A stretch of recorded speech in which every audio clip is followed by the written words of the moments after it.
C'est une grande joie et un grand honneur pour moi de vous accueillir ici, à Cambridge. Ça fait des longues années que je lis certains de vos livres, hélas pas en portugais, j'en ai honte, croyez-moi, mais le portugais est une langue difficile et je vous lis en français, en allemand et de plus en plus en anglais, où votre œuvre commence finalement à être bien plus largement connue. Alors permettez-moi de vous remercier de votre visite. C'est moi qui dois vous remercier à vous. Vous savez, c'est la première fois que je fais ça. Je n'ai jamais visité personne, j'ai jamais allé chez personne. Presque toutes les invitations pour sortir de mon petit trou, je les refuse. Mais avec vous, je ne pouvais pas le faire. Je crois que j'ai tous vos livres, ou presque tous vos livres, en espagnol, en français, en anglais. Et j'ai beaucoup appris avec vous, et je continue d'apprendre beaucoup avec vous. Vous êtes un maître au sens plus noble du terme, c'est-à-dire quelqu'un qui apprend avec moi. Et ça, c'est le plus beau titre, à mon avis, que je peux donner à quelqu'un. Quelqu'un qui est en train qui m'apprend en apprenant. Et c'est ça que...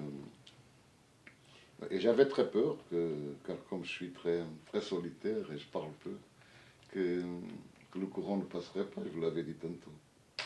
Et pourtant, le courant passe et ça me donne une immense joie. Une immense joie. C'est toujours drôle de rencontrer un auteur que vous admirez depuis très longtemps et dont vous lisez les livres, hein, parce que soudain les livres deviennent différents. Oui, oui. Tout à fait différents. Quand on connaît l'auteur, les livres deviennent différents.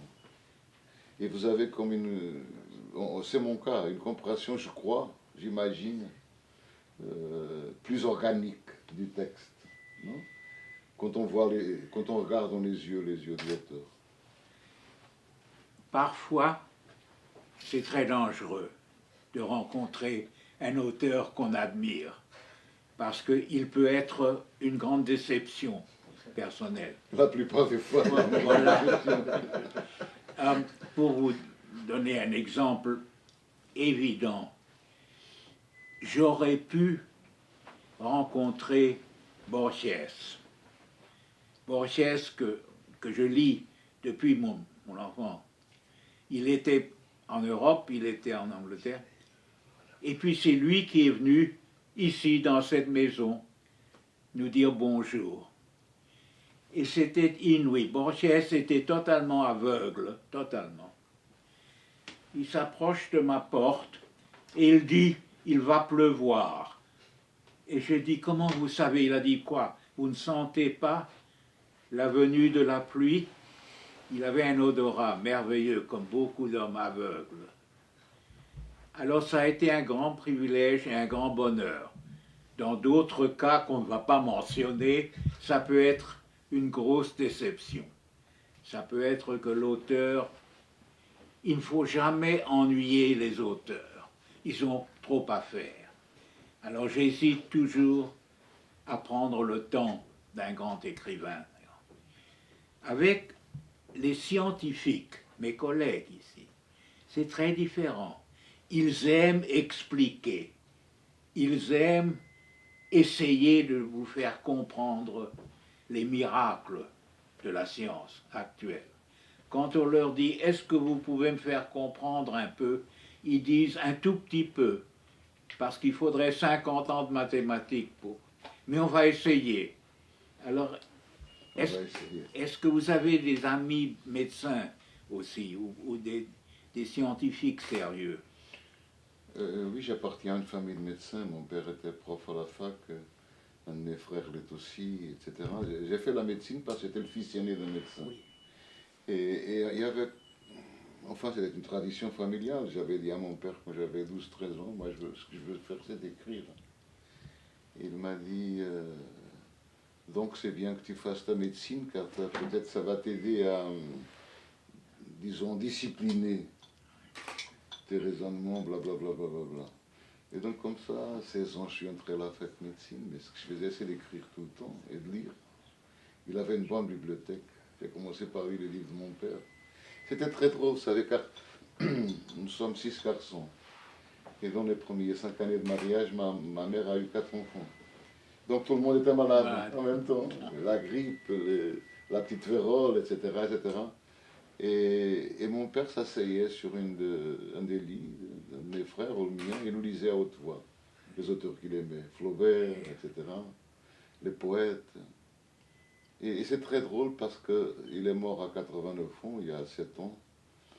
Et un de mes frères lui a demandé qu'est-ce que vous auriez aimé d'avoir laissé à vos enfants. Et lui, que c'était un pathologue, un neuropathologue, il a répondu l'amour des belles choses. Je pense, j'espère ne pas dire des bêtises, mais ça ne fait rien, ça ne fait rien.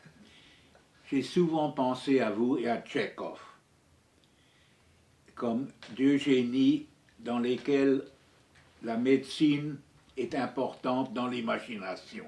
Je m'exprime naïvement. Dans vos romans sur les terribles années à Lisbonne et sous le despotisme et le danger, il y a comme chez Tchekhov une sorte de pardon pour l'homme. Vous pardonnez beaucoup à l'homme. Vous n'êtes pas un maître de la haine. Il y a des grands écrivains qui sont des maîtres de la haine.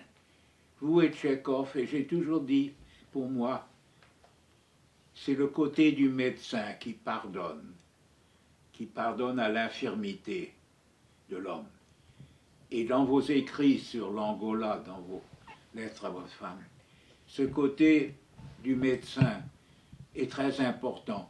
Vous connaissez l'œuvre de Tchekhov sur la Sakhaline, sur l'île Sakhaline. Bien sûr, c'est un des textes que j'aime comparer à Lobo Antunes. Non, c'est important. C'est drôle. Quand vous parliez des maîtres de la haine, tout de suite, la personne qui m'est venue à la tête, c'est Céline. Immédiatement. Juvénal aussi. Juvénal. Swift, Swift est terrible. Terrible la haine. Terrible. Il y a des grands maîtres de la haine. Et ça peut donner des grands livres. Parfois.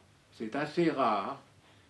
Mais je crois que chez vous, vous pardonnez beaucoup à l'homme. Le problème, c'est qu'on ne se pardonne beaucoup, on ne se pardonne pas à nous-mêmes. Non, ça nous n'avons pas le droit. Ça nous n'avons pas le droit. Mais il faut le pardonner aux autres. Et nous sommes maintenant de nouveau dans une époque où il y a énormément de haine. L'Amérique, ce grand pays, jamais la politique n'a été aussi pleine de haine. Ce n'est pas dire « je ne suis pas d'accord avec vous », on dit « je vous déteste ». C'est très très dangereux. Il monte des vagues de haine aux États-Unis et dans d'autres parties du monde. Ne parlons pas du Moyen-Orient, où il y avait des chances inouïes avec la création d'Israël. Et ça a tourné dans une haine impardonnable, non négociable, comme dans certains de vos portraits, de vos études de la période Salazar, quand régnait la haine. Est-ce que ça, au moins, vous êtes plus optimiste maintenant? Je ne sais pas. Vous savez, je crois que je suis un...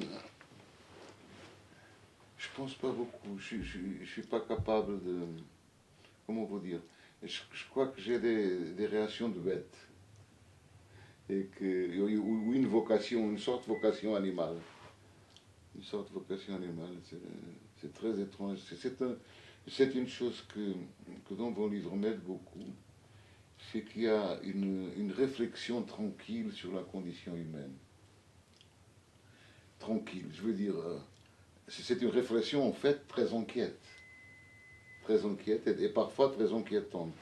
Mais il y a quand même la capacité de regarder le monde avec un regard, comment on peut te dire ça en français, serein. Il y a une certaine sérénité et une sagesse qui vous permet d'aborder les différents sujets avec une impartialité, à part toutes les autres qualités que je trouve dans votre travail, avec une impartialité quelqu'un comme moi, que je suis toujours très partiel, moi j'ai beaucoup je suis très jaloux de cela, cette profonde capacité de... C'est même pas un jugement, c'est même pas un jugement. Vous suggérez plus que vous ne jugez, ce qui est beaucoup plus important car ça a beaucoup plus de force pour le lecteur. Vous avez connu directement des expériences atroces en Angola. Vous avez vu de vos propres yeux des violences et des souffrances que moi je ne connais, Dieu merci, qu'à seconde main.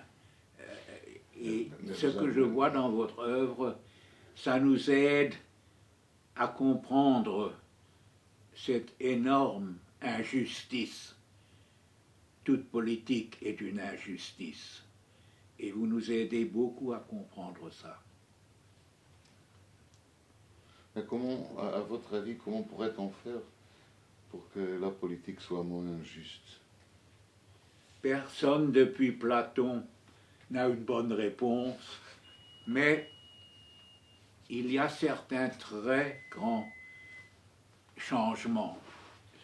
Le temps de la femme commence. La femme, jusqu'à maintenant, a été terriblement tenue à l'écart.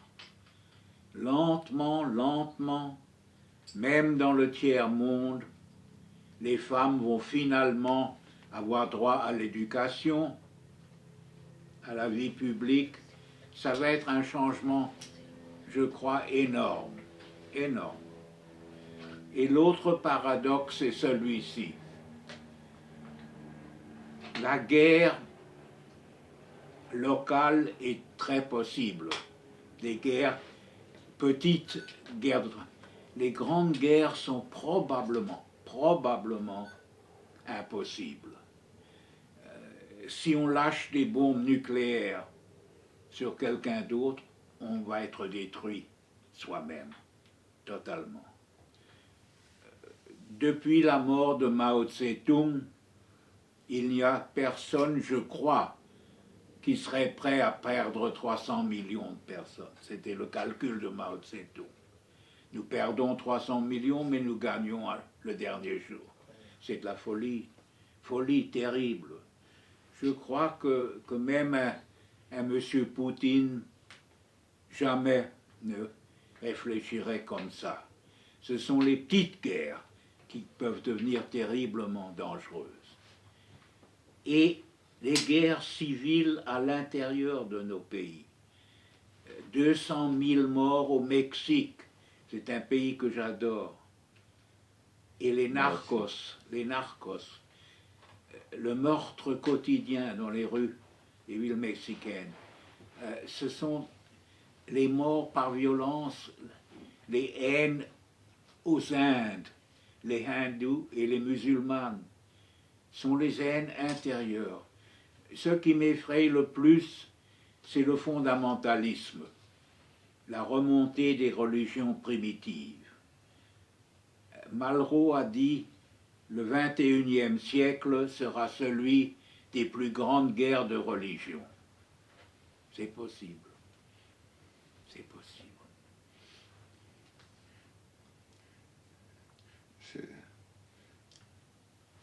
Bon, c'est possible, c'est probable, je sais pas. En tout cas, c'est curieux que les guerres civiles, les guerres internes sont d'une cruauté extrême.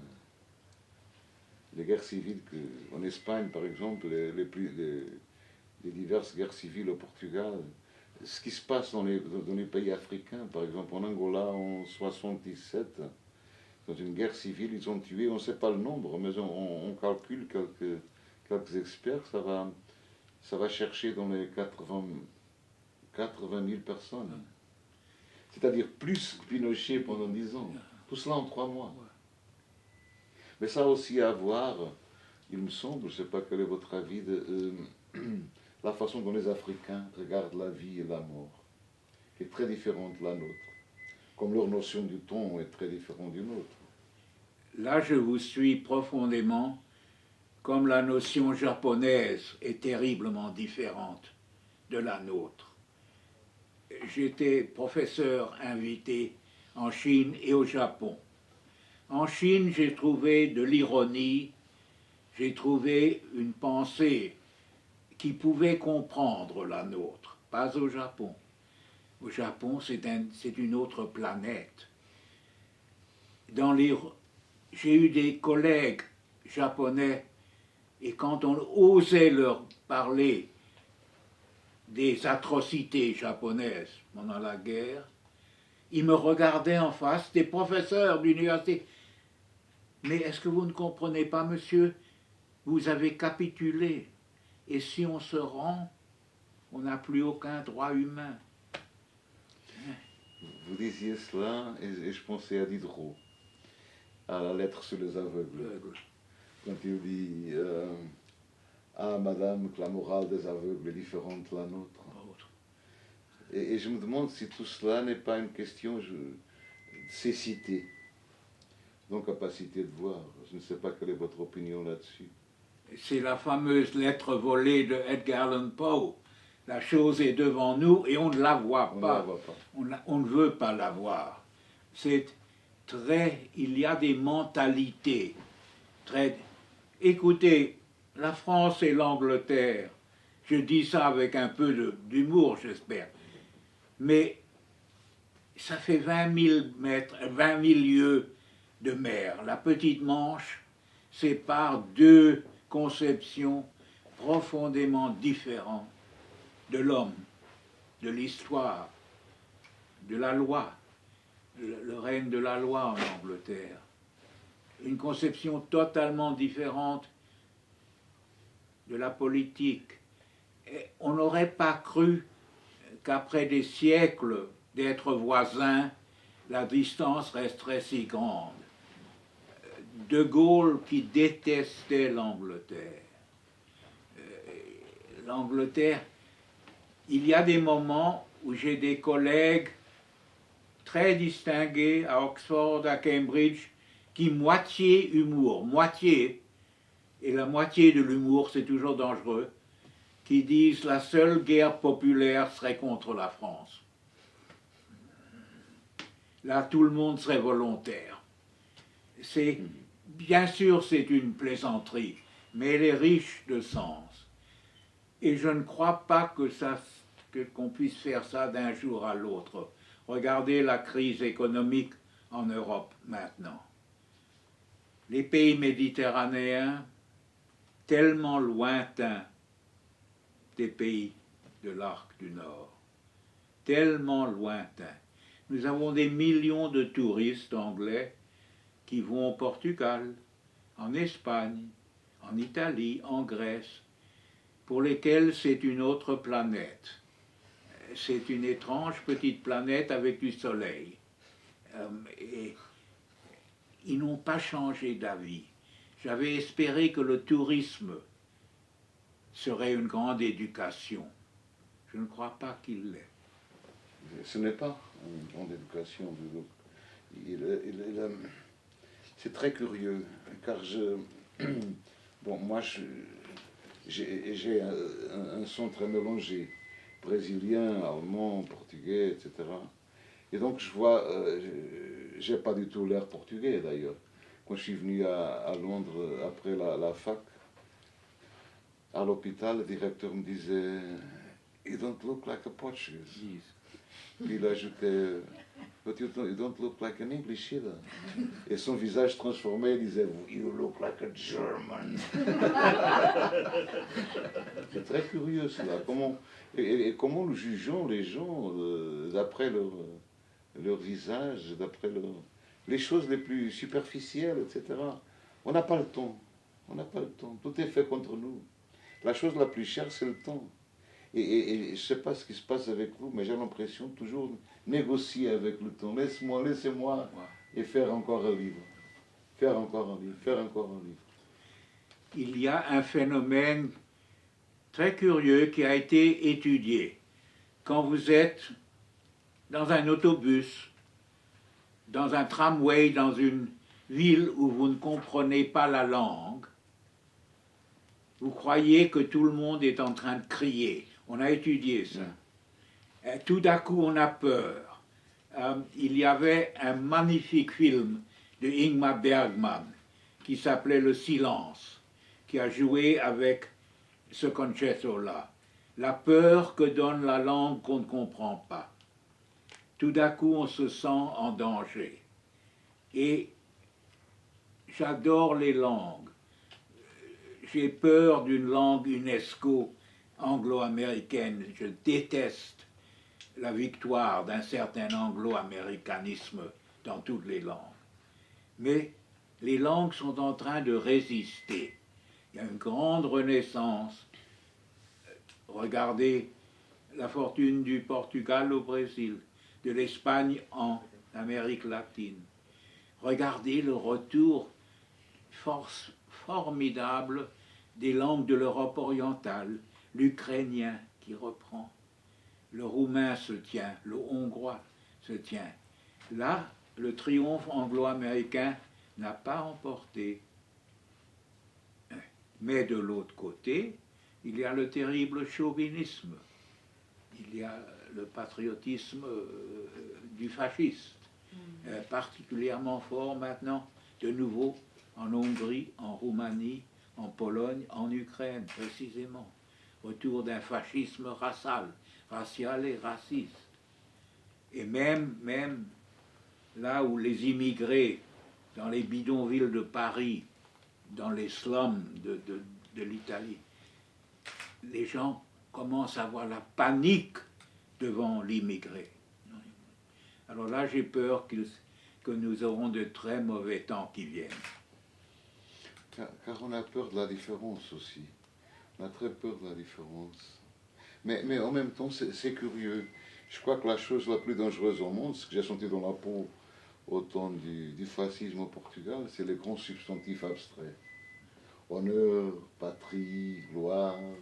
C'était au nom de ces substantifs abstraits qu'on envoyait les jeunes gens à la guerre. C'est très curieux cela. Et que les hommes politiques aiment l'humanité, mais pas les hommes.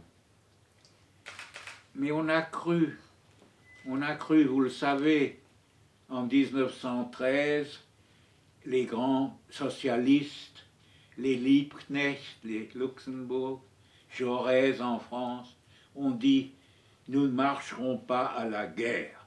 Nous sommes des prolétariens socialistes, nous n'avons aucune querelle entre nous. » Et nous savons, d'après les documents, que les armées avaient très peur de leur propre populace, beaucoup plus que de l'ennemi.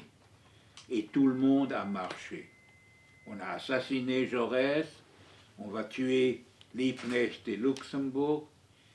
Les prolétariats ont marché à la mort par millions. Ils n'ont pas dit non. Aujourd'hui, qui oserait dire non si la crise revient? Oui, il y a des démonstrations même à Wall Street. Oui, les jeunes disent nous n'allons plus servir. Il y a des résistances civiles même en Israël où beaucoup de jeunes gens ne veulent plus aller à l'armée. Mais hélas, quand l'heure vient, le patriotisme est comme une drogue, comme une narcose, comme une hypnose de masse. Et je crains que ni les femmes, ni les jeunes encore n'arrivent à arrêter les folies militaires. Qu'est-ce que nous sommes en train de faire en Afghanistan? Nous mourrons tous les jours, des jeunes Anglais, pour rien. Et tout le monde sait que c'est pour rien, for nothing, nothing.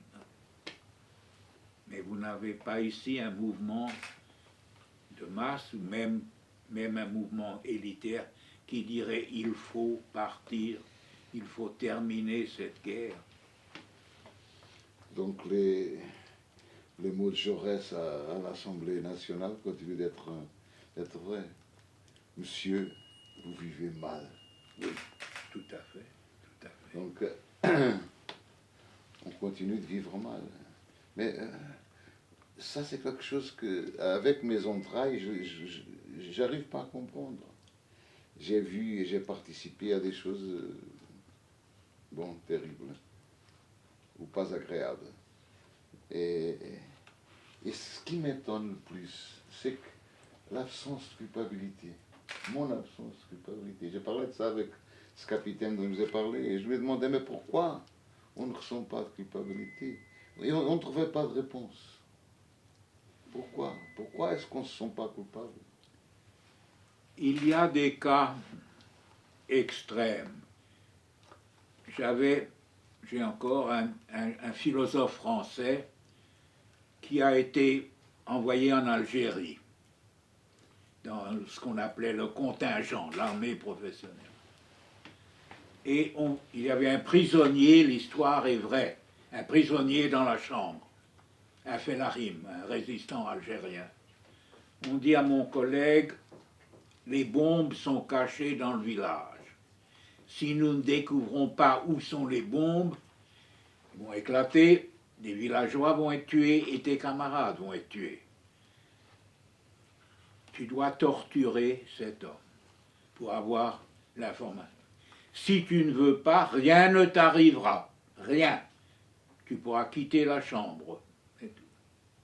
Mais les morts seront sur ta responsabilité.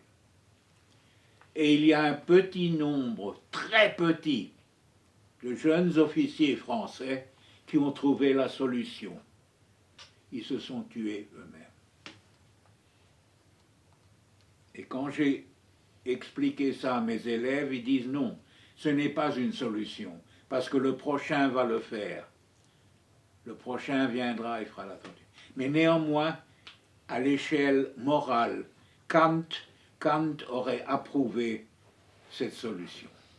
Parce que j'espère, maintenant je suis tout vieux, donc ça n'a plus aucun intérêt, mais j'espère que jamais je ne pourrai torturer un autre être humain. Jamais. Sous aucune circonstance. J'espère. Mais il paraît que personne ne sait comment ils vont se comporter in extremis dans la situation. Et vous avez dû voir des exemples de ça. Ce n'est pas la première fois que vous dites que vous êtes un monsieur âgé. Et chaque fois que vous dites ça, moi je pense à Ernest Junger, que j'ai bien connu à Paris. On était dans la même maison d'édition. Et quand je l'ai vu avec 100 ans, avec 80, 19 ans, etc. Et il me disait, tu sais petit, plus je vieillis, plus j'ai d'avenir. Est-ce qu'on a le droit de blâmer notre âge? Moi, ça m'étonne les rides dans le miroir le matin quand je me rase. Mais parfois je me demande, est-ce que ces rides, elles sont à moi ou elles appartiennent à la vitre? Parce que il me semble, je ne sais pas quelle est votre opinion, qu'on a l'âge avec lequel on est né. Ça, je n'ose pas le croire. D'abord, un juif est né âgé de 5000 ans, à peu près. Tout juif porte depuis sa naissance un énorme poids de temps. C'est difficile à expliquer, mais ce n'est pas une mystique. J'appartiens à un peuple, à une culture que le temps a marqué formidablement. Et Non, cher maître, si vous voulez fumer, votre femme est cherchez un cendrier. Alors, je crois que nous sommes nés vieux. Et deuxièmement, l'âge nous libère de certaines situations. Ah, ça oui. Oui, et c'est important. Mais pour moi, cette question de la torture reste énorme, capitale. Est-ce qu'on touche à un autre être humain? Merci, madame. Et j'espère que jamais je n'en serai capable. Mais en Angola, vous avez dû voir ce choix-là. C'est ce qui m'étonnait le plus, vous savez, c'est que c'était de bons garçons, de très jeunes garçons, presque des adolescents, et qui étaient capables des choses féroces et violentes, et une minute après, ils essayaient de sauver une vie absolument pareille à celle qu'ils avaient achevée 1 minute, 2 minutes ou 5 minutes avant. Donc peut-être qu'il n'y a pas un sentiment sans son contraire. Peut-être. Peut-être qu'il n'y a pas de courage sans lâcheté, de bonheur sans malheur, etc., etc. Je ne sais pas. Moi. Je ne sais pas. Je parle des choses que j'ai vues et nous sommes tellement beaucoup plus riches et paradoxales. Et en même temps, mais là vous étiez, par exemple, quand on est arrivé là, on regardait le ciel et on pensait qu'est-ce qu'on fait ici? Des étoiles complètement différentes. Il n'y avait pas les ours, etc. Donc tout était différent. Qu'est-ce qu'on fait ici? Et un sentiment d'étrangeté absolue. Qu'est-ce qu'on fait ici? On se sentait des étrangers. Et curieusement, il y avait là un prêtre basque qui avait été forcé d'abandonner l'Espagne à cause de Franco et qui avait fait une immense collection de proverbes qui étaient exactement pareils aux nôtres. La seule différence, c'était les animaux qui étaient différents, la façon de les dire, l'essence était absolument pareil. Absolument pareil. Et on sait maintenant qu'on a détruit une civilisation beaucoup plus avancée qu'on ne pensait. Et en même temps, une chose qui m'étonnait chez ces gens-là, chez l'Africain, c'est la notion du temps. Ça m'a beaucoup aidé dans mon travail. Il n'y a pas, comme chez nous, de passé, présent, futur. Il y a un immense présent qui contient le passé et le futur et qui roule. Et ça quand vous écrivez, vous aide à résoudre le problème du temps. Ça, c'est magnifique. Et une sagesse, après la Révolution, un vieux philosophe portugais, on l'a invité pour présider la commission contre l'analphabétisme, qui est immense au Portugal. Et il me disait, tu sais, petit, ça m'embarrasse, car la plupart des gens cultivés que je connais, ils sont analphabètes. Ouais. Oh, après tout, Socrate et le Christ étaient analphabètes, voilà. C'est déjà pas mal, voilà. Une bonne tradition. Est-ce qu'il y a eu autour de vous parfois des cas de suicide? Est-ce que vous avez perdu un ami ou quelqu'un? La perte d'un ami, c'est une chose atroce. Mais est-ce que trou que je veux pas... Voilà. Est-ce que le suicide a fait partie de vos expériences? Le suicide, dans ma famille, oui. Mais puis après, au début, quand j'étais jeune médecin, et j'ai utilisé ça dans un livre, car il m'a toujours... Ce qui m'a toujours étonné en travaillant avec les gens qui avaient essayé de suicider, c'est le sentiment d'éternité. Oui. C'est très étrange cela. Par exemple, un de mes arrière-grands-pères, que je n'ai pas connu, c'était un médecin, il s'est tué à 50 ans. Il avait un cancer. Oui. Et dans la lettre qu'il a laissée, c'était pas lui qui le tuait, c'était le cancer qui le tuait. Pour pouvoir vivre éternellement avec sa santé. Et le sentiment d'éternité, c'est les gens qui avaient fait un petit suicide, m'a toujours étonné. J'ai perdu quelques étudiants au suicide. C'est une chose terrible pour un professeur. Et on se dit toujours, est-ce que j'aurais pu l'empêcher? Est-ce que j'aurais pu deviner? Le suicide des jeunes est un phénomène assez mal compris, mais pas si rare que ça. Et il y a un roman que personne ne lit, mais pour moi c'est un grand roman de Paul Bourget, Le disciple, où il s'agit de tout ce problème, le problème du suicide des jeunes et du rôle. Je crois que aujourd'hui, notre grand crime, c'est de ne pas laisser beaucoup d'espoir aux jeunes. Qu'est-ce que nous leur laissons en ce moment comme vision? Ne vous fâchez pas si je dis, même un fasciste convaincu avait une vision. C'est une vision infernale, mais c'était un programme, c'était un but, un communiste, un sioniste, un fasciste, même un nazi, qui voyaient quelque chose de plus grand qu'eux-mêmes. Ils se sont trompés terriblement, bien sûr, bien sûr, bien sûr. Mais la vie avait un sens. Qu'est-ce que nous laissons aux jeunes aujourd'hui? Dans la guerre des Contras, au Nicaragua, vous vous souvenez, j'avais 6 jeunes gens, nous les prenons dans petits groupes à Cambridge, dans ce qu'on appelle mon tutorial, ma séance.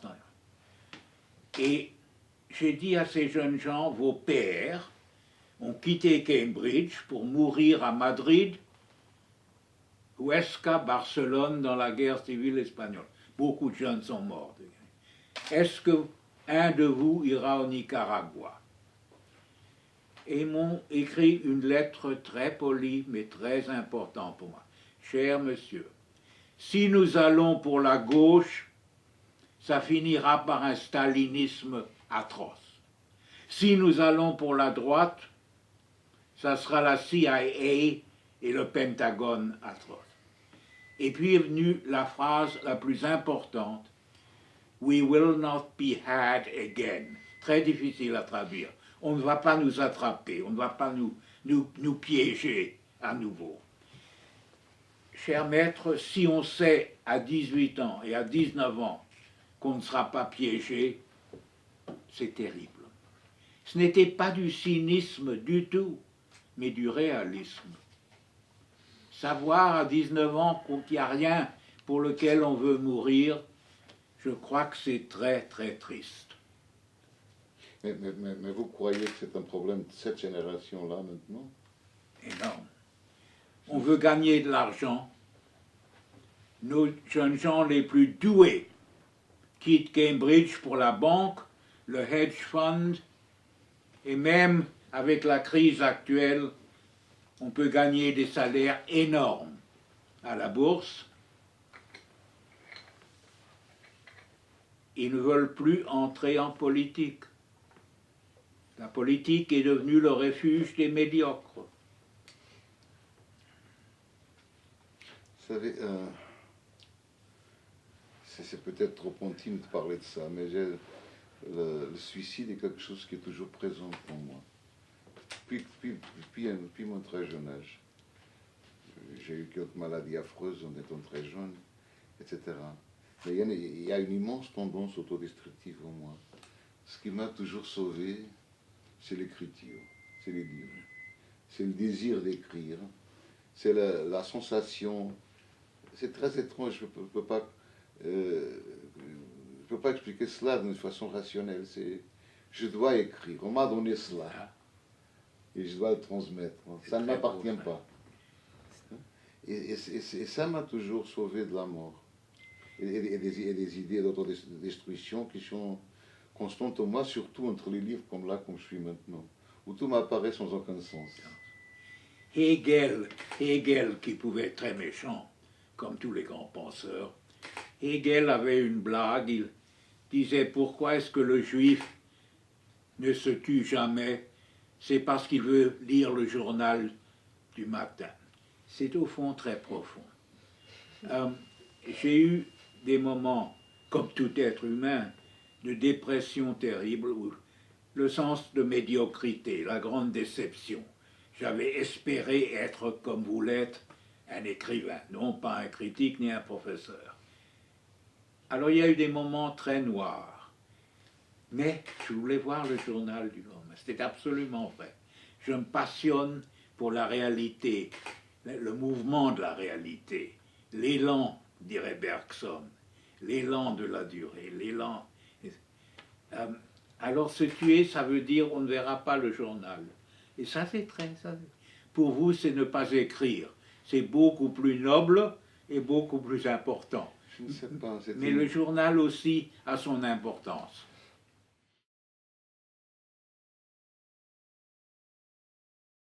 Je ne sais pas si ça vous arrive. Quand vous n'écrivez pas, vous ne ressentez pas une culpabilité profonde. Ça, je n'ai pas. Je suis probablement avant tout professeur. Ça a été ma vocation. Ma culpabilité, c'est d'être un mauvais professeur. J'avais toujours peur. Est-ce que j'ai le droit d'enseigner? Qui me donne le droit? C'est un droit énorme, moral, psychologique. J'ai écrit un petit livre, Maîtres et disciples, où j'étudie ce phénomène. Et je me suis toujours dit, de quel droit est-ce que tu entres dans une salle donner un cours? Ça, oui. Mais c'est comme pour vous, écrire, l'enseignement a été une vocation pour moi. Et le mot rabbin, rabbi, veut dire professeur, rien d'autre. Abonim. C'est tout simplement le monsieur qui donne des cours. Et c'est... Je n'ai pas choisi ça, ça m'a choisi comme la littérature vous a choisi, l'écriture.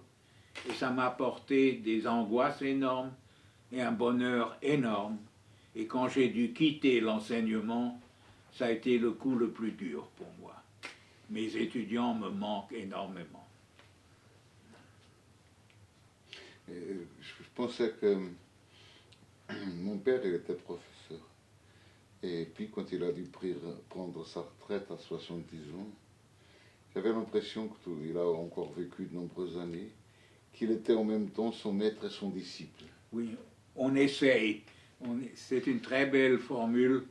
On essaye, mais me manque la contradiction. Le bon élève qui dit non, ou qui... vous savez ce que je veux dire? Me manque la résistance, la main qui s'appuie contre une résistance vivante. Mais vous avez toujours la résistance intérieure, votre résistance intérieure, on sent ça dans vos livres. Oui. Vous êtes tout le temps en train de remettre en question, en train de mettre en question. Oui. Vous avez raison. Vous affirmez. Il ne faut pas être d'accord avec soi-même. Voilà. Vous avez 1000 fois raison. Mais pour vous, il y a cette chose qui pour moi est le miracle d'un grand écrivain, la création du personnage. La création d'un autre être vivant, comme dans vos livres, la création d'une vie autonome. Et ça, seulement le grand romancier, le dramaturge peuvent le faire. C'est de peupler le monde. C'est cette chose merveilleuse, vous le connaissez, au moment de sa mort, Flaubert crie à haute voix, alta voce, je vais mourir comme un chien et cette putain de Bovary va vivre toujours. Mais c'est immense, c'est immense. Il avait raison, mais... Ça, c'est le problème créateur-création. Cette phrase-là de Flaubert me vient souvent à la tête, car pour lui, c'était trop injuste, cela. Trop injuste. Et dans un certain sens, il avait raison. Il avait raison. Car enfin, il y a au bout, peut-être sous tout cela, il y a une quête d'éternité.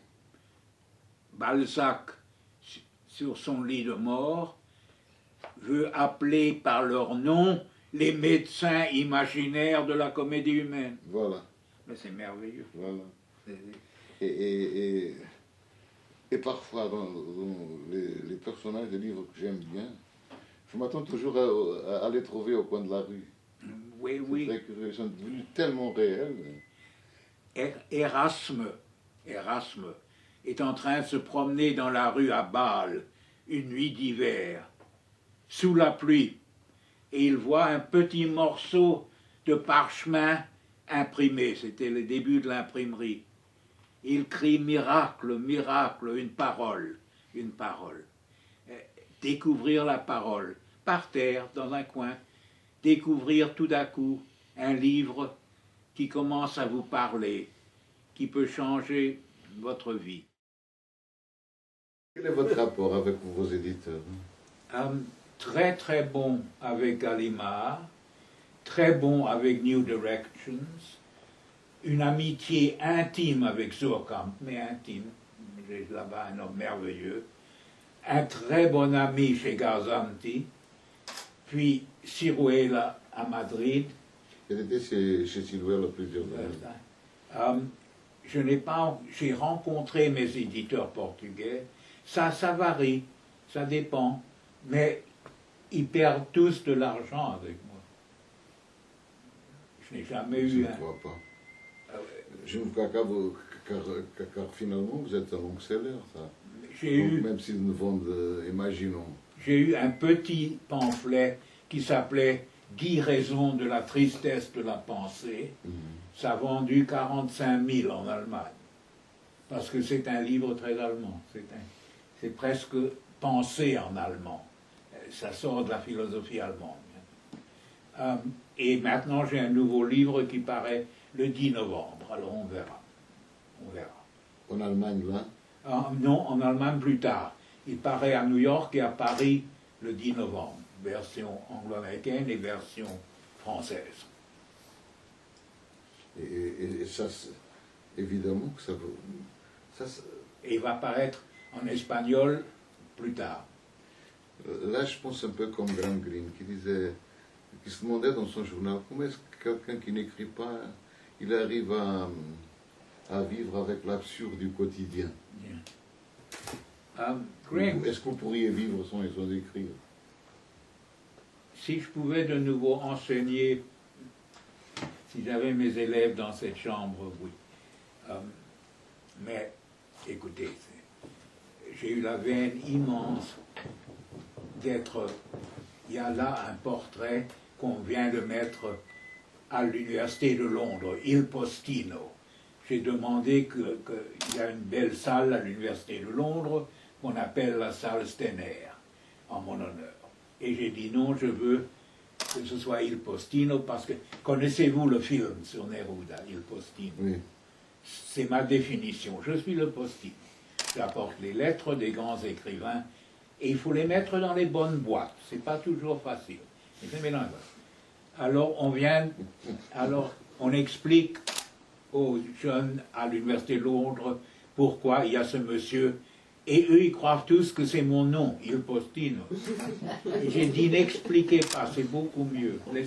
Laissez-les croire. C'est un grand privilège d'avoir, dont le couronnement et votre présence ici, c'est merveilleux d'avoir pu porter les lettres. Je n'étais pas banquier, je n'ai pas vendu des manteaux de fourrure, il y aurait eu tous les désastres possibles. J'étais un postino. C'est ça le professeur. Le bon professeur, il ouvre les livres à d'autres, il ouvre les moments à d'autres. Et j'ai eu des élèves énormément doués, ça aussi c'est un grand privilège. Savoir qu'ils sont plus doués que vous-même. Ça c'était ce que mon père disait. J'ai jamais compris sa passion d'être professeur. Pour lui c'était une vraie passion. Pour moi aussi. Il se réalisait dans ses cours à la fac de médecine. Pour lui c'était un immense plaisir. Et après sa retraite, il enseignait ses petits-enfants. Et même pour nous, je me souviens qu'à 7 ans, on a voyagé en auto jusqu'à Padoue, etc., l'Espagne, la France, la Suisse, l'Italie. Et je me souviens de ces discours d'une demi-heure devant le Tintoretto, devant tous ces peintres-là. Pour moi, c'était tellement ennuyeux pour un enfant. La perspective, l'étoile, le Tintoretto, pour lui, il avait la passion. Mais vous ne l'avez pas oublié. Non. Voilà. Donc c'était un bon professeur. Permettez-moi une dernière question. Quel est votre prochain livre? Est-ce qu'on a le droit de demander? Je ne sais pas. Je viens de finir un livre et je ne sais jamais ce que je ne sais même pas si le livre viendra. Ça, c'est la grande angoisse. Est-ce que je serai encore capable d'en faire un? Je ne veux pas finir. Je sais pas, je me... C'est un roman? Je ne sais pas si c'est des romans. Chaque fois, de plus en plus, les genres, ça me paraît arbitraire. Poésie, roman, conte, etc. Qu'est-ce que c'est que les... Je sais pas, et puis il y a des miracles. Vous avez parlé de Tchekhov. Ce qui m'étonne le plus, c'est comme... Il construit tout un monde avec rien. J'ai froid, il va pleuvoir demain, il y a des fleurs là. Il arrive à tout dire avec ces choses-là, avec ces petits riens. À la fin du banquet de Platon, Socrate prouve que le grand comédien, auteur de comédie, et le grand tragique, c'est la même chose. Mais comme vous le savez, tout le monde est ivre et la preuve ne nous est pas donnée par Platon, c'est génial. Tchekhov est la preuve. Il n'y a rien de plus joyeux et triste au même moment que chez Tchekhov. La joie triste, la triste joie. Et c'est miraculeux, comme la fin du Figaro de Mozart. Et son immense bonté. Son immense bonté. Pour tous ses patients aussi. Oui. Et il meurt tout jeune. À 44 ans. C'est À 44 ans. Et en même temps, son incroyable beauté physique. Oui, les yeux. Et vous savez, 10 fois par jour, je me dis, comment est-ce qu'on a pu laisser mourir Schubert? À 30 ans, 29 ans. 29 ans. 29 ans. Et la dernière année de sa vie, plus de 100 grandes compositions. Plus de 100. Oui. À 29. En même temps, vous avez dit cette phrase, ça m'est venu à la tête une phrase de Saint-Exupéry à propos des morts dans la guerre. C'est un peu de chacun de ces hommes Mozart assassiné. Oui.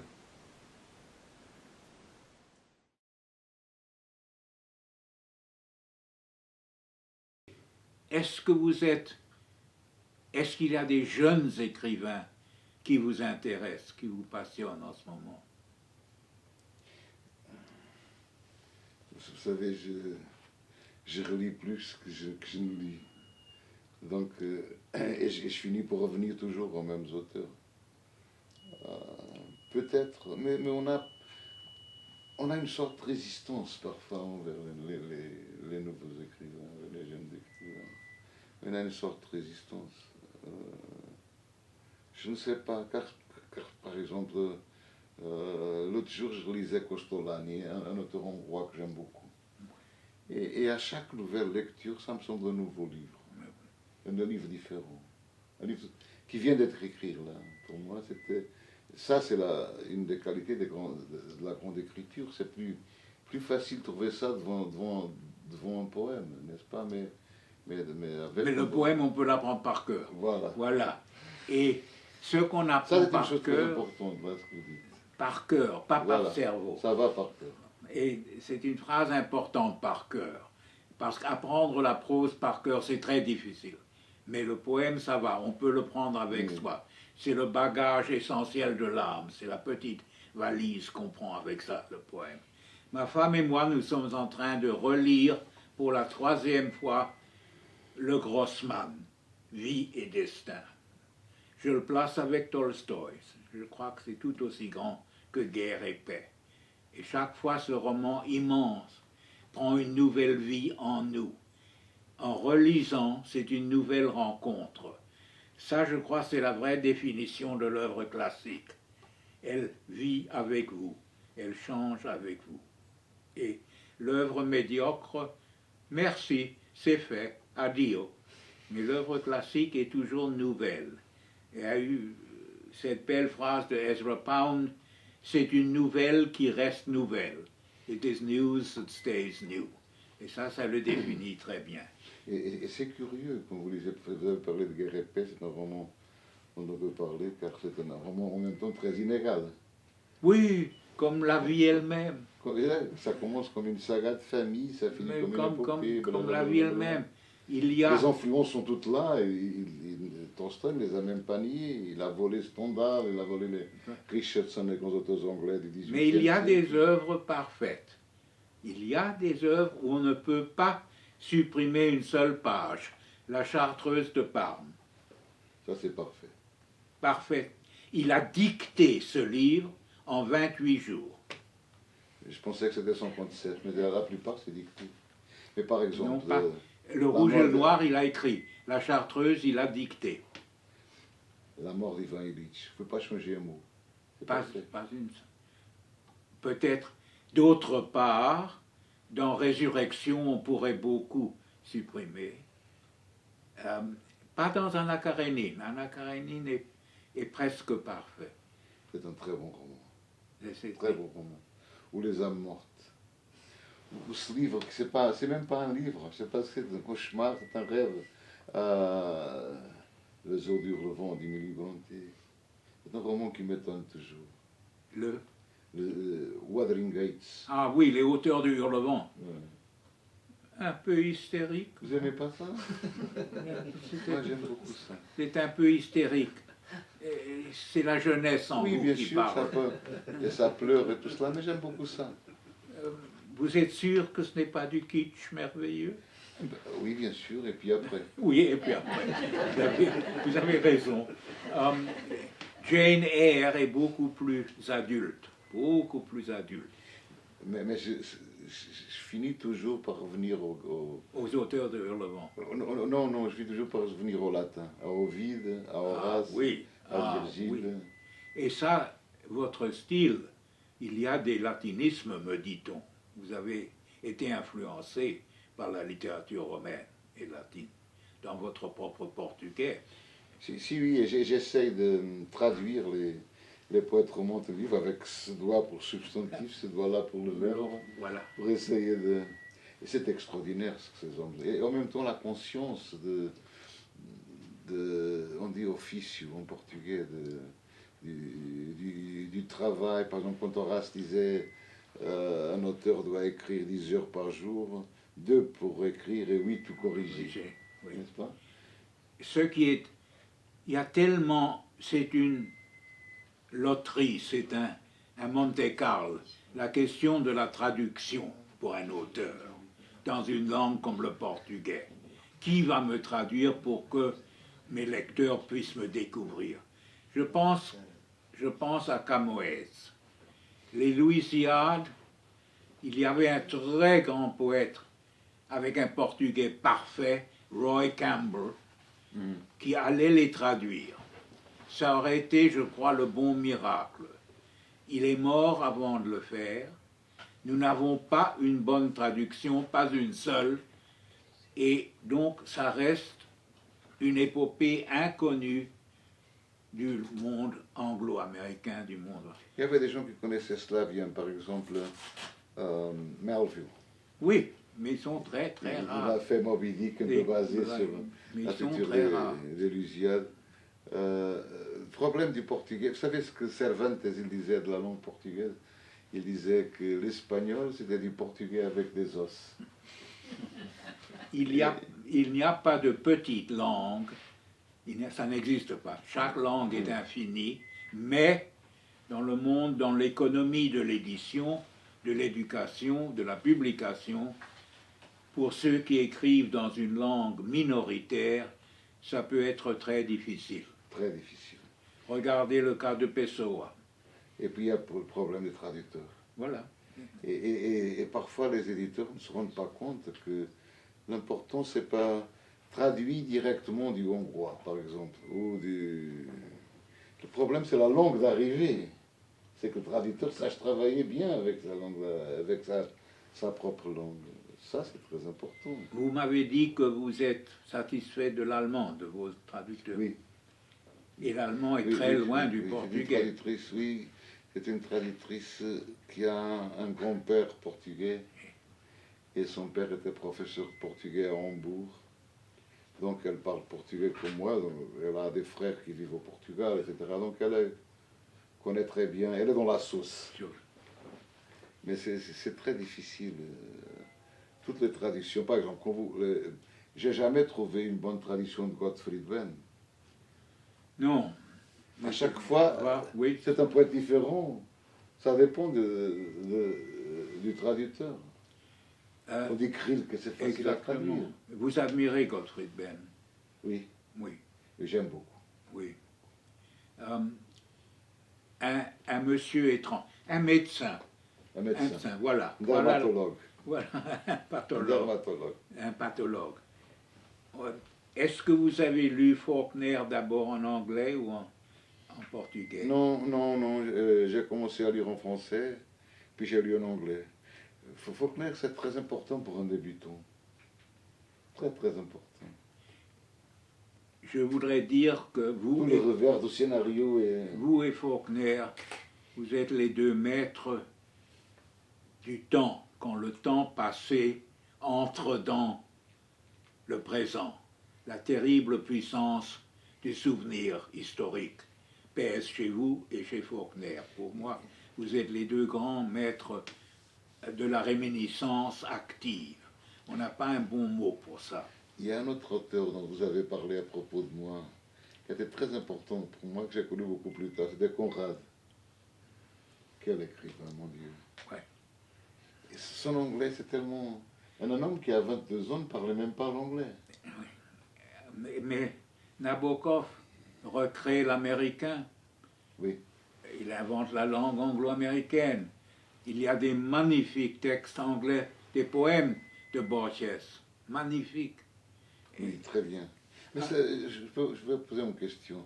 Ça vous agace pas quand vous lisez Nabokov? Car moi, je le sens tout le temps en train de me dire, regarde comme je suis intelligent, regarde comme je suis intelligent, regarde comme je fais ça. Alors, vous avez absolument raison. Mais à culpa. J'adore le jeu d'échecs. Alors, c'est le meilleur roman. La défense de Lugin, c'est le chef-d'œuvre. C'est plus grand que Stefan Zweig. C'est le roman du jeu d'échecs. Le plus beau qu'il y a. C'est Nabokov qui l'a écrit. Alors, d'abord, j'ai des préjugés en sa faveur. Deuxièmement, il y a dans Monsieur Pnin, il y a dans Beheading, dans les romans plus courts, un humour unique, une sorte de méchant sourire unique. Non, mais je conteste pas cela. Et Lolita, pardonnez-moi, de le voir tout le temps. Lolita est un miracle. Avant Lolita, il n'y avait pas. Après le livre, elles sont à tous les coins de rue. Il a créé ce qui était déjà là. Et créer ce qui est déjà là, c'est un rare miracle. Tout à coup, on les voit partout dans leur mini-jupe. Oui. Et c'est lui qui a vu ce que nous ne pouvions pas voir sans lui. C'est un livre fantastique. La chasse à travers l'Amérique, de motel en motel. Ça, c'est magnifique. Magnifique. Même des prénoms des jeunes filles. Mais Humbert, le nom de Humbert. Un coup de génie. Il y aurait toute une étude à faire sur l'invention des noms. J'ai parlé de Paul Bourget. Adrien Sixte, son philosophe. Le nom est un coup de génie, Adrien Sixte. Monsieur Test, chez Valéry. Monsieur Test, cette invention. Même le Bardamu de Céline. Oui, le Bardamu de Céline.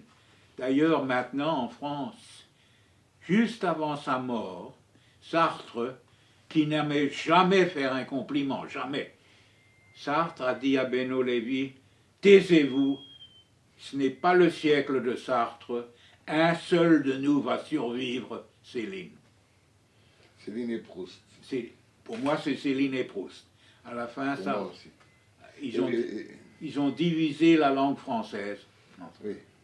Et Proust, c'est un auteur très curieux, car son alter ego, l'auteur avec lequel il voulait se mesurer, c'est... Comment s'appelle-t-il toujours? Je viens de l'acheter en la Pléiade, tout cela, les 8 volumes Saint-Simon. C'est toujours Saint-Simon qu'il avait dans la tête quand il écrivait. Et Saint-Simon, c'est magnifique. Il avait aussi, vraiment, il connaissait à fond son Balzac. Oui. La technique a été très importante pour lui, mais géant des géants, et pas un monsieur qu'on aurait Mais il a fait torturer des animaux, vous le savez, etc. Des choses terribles dans son bordel. Il était un voyeur de bordel. Mais Bon, alors, et Céline était le dernier des salauds, le dernier des salauds. Ça ne fait rien. Ils nous ont donné tellement. C'est nous qui sommes les récipiendaires de leurs dons. Ils nous ont donné des mondes. Moi, j'adore les 3 derniers romans de Céline. D'un château l'autre, Nord et Rigaudon. Sa fuite à travers l'Allemagne. L'Allemagne en flammes. Il y a des scènes dignes de Shakespeare dans ces 3 livres. C'était un atroce géant. Et comment tout cela... Je lui avais écrit quand j'avais 14 ans. Je lui ai écrit à Céline. Et il m'a répondu une lettre très gentille dans un papier jaune. Et j'ai porté pendant des années l'enveloppe où il avait écrit mon nom. J'avais 14 ans. C'était Vous avez une découvert grande joie de ma vie. J'avais découvert car mon père a fait sa formation en Allemagne, c'était un neuropathologue. Et la grande école de neuropathologie, c'était en Allemagne. Et il a travaillé avec... le Semmelweis, vous connaissez. Il a travaillé avec le célèbre professeur Wolf, qui avait été persécuté par les nazis et qui... Ils ne nous ont pas emprisonnés, mais il avait une immense collection de cerveaux, ils lui ont tout volé, etc. C'était lui et sa femme, tout seuls, dans la forêt noire, en travaillant. Et donc, il avait tous les numéros de Je suis partout, tous ces écrivains-là.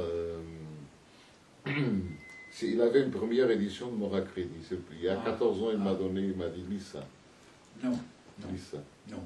Bagatelle pour un massacre et Mort à crédit, non. Mais dans un massacre, c'est atroce. Mais Mort à crédit n'est pas très beau non plus. c'est un merveilleux début. Merveilleux début. Mais écoutez, il est beaucoup mieux de dire « je ne comprends pas ». C'est mieux que de raconter des bêtises. Monsieur Céline dit le matin publiquement « il faut tuer tous les juifs ». L'après-midi, il sauve des juifs dans son appartement. Il les traite comme médecins avec un désintéressement total. Bon. On ne comprend pas. Parfois, je me demande qu'il devait fabriquer cette haine pour pouvoir créer. Oui, merci. Merci. J'ai débuté tout jeune en posant la question comment est-ce qu'on joue Schubert le soir et on torture à Auschwitz le matin, la même personne. Comme faisait Frank, le gouverneur de Pologne. Et maintenant que je suis à la fin de ma vie, je n'ai aucune réponse. Mais ça va vous intéresser. Sur ce canapé était assis Köstler. Köstler venait nous visiter. Köstler était un homme d'une violence, d'une arrogance incroyable. Je ne faisais pas la moindre idée. Mais il m'a dit, tu poses des questions idiotes. La réponse est très simple. Nous avons 2 cerveaux, un hypothalamus qui est le début d'un cerveau moral, esthétique, un énorme cerveau d'animal sadique et territorial. Et il faudra un demi-million d'années pour que le cerveau puisse trouver son unité humaine. Et jamais on avait le droit de le contredire, jamais. Si on osait, il quittait la maison, tout de suite. Comme ça? Oui. Alors je n'ai rien dit, et c'est de la blague. Il n'y a aucune preuve pour ça. Mais il était content de cette théorie, ça lui répondait la question. D'ailleurs, il était merveilleux. Il arrive à la porte et il me dit, avant même de dire bonjour, Georges, est-ce que tu sais pourquoi tes livres sont si médiocres? Alors j'ai dit, Arthur, tu vas me le dire. Oui, tu n'as jamais été en prison. Et il a brillamment développé l'idée que de ne pas avoir été en prison au XXe siècle, c'est de ne pas avoir vécu sérieusement. Et il a brillamment. Lui, connaissait la prison. Et quel livre, le Testament espagnol. Et ça lui a permis d'écrire Le zéro et l'infini, qui a changé l'histoire. Mais que voulez-vous, cher maître? Être avec vous, c'est un privilège d'humanité et de tolérance. Pas tous les grands écrivains sont comme ça. Croyez-moi.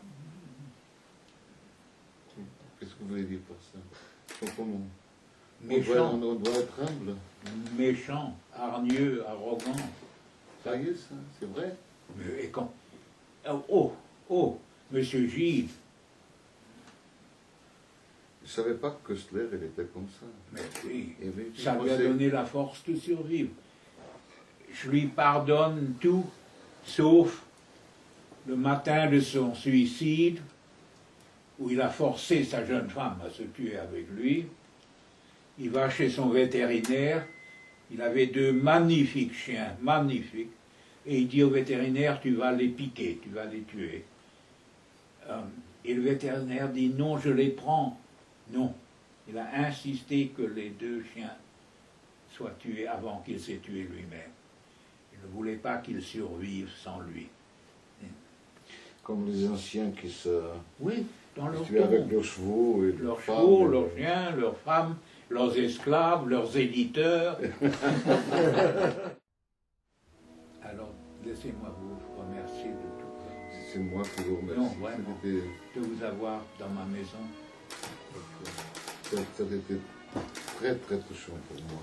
Mais maintenant, Et je vous j'insiste. aime encore plus là. C'est une belle... Maintenant, j'insiste, nous avons préparé un peu de vin Ah, pour tout le merci. monde. Et vous C'est bon. prenez un verre de vin, Un petit peu rouge ou blanc?